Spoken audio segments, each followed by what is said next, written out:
Скопје повторно ја продава сопствената меморија. Бристол и Јадран одат на продажба. Продажбата на култните скопски хотели во јавноста отвора дилема дали институциите треба итно да ги заштитат овие вековни символи на градската меморија пред тие да бидат сведени на обични комерцијални парцели, или градот повторно ќе покаже апсолутно слепило и тотално немање сенс за зачувување на културниот идентитет на Скопје. Председателот на СДСМ Венко Филипче упати директен повик до власта итно да распише референдум, нагласувајќи дека само граѓаните, а не премиерот Кристијан Мицкоски, мора самите да одлучат за сопствената судбина и европскиот пат на земјата.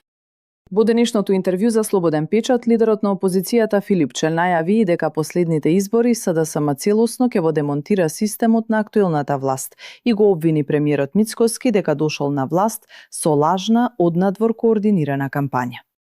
Богданка Кузеска од СДСМ на пресконференција упати сериозни обвинувања до вице-премиерот Стоилковиќ дека отворено работи за кинески и руски агенди и со тоа нанесува директен удар врз стратешките интереси на Македонија. Јас сум Елена, ова беа вестите на денот.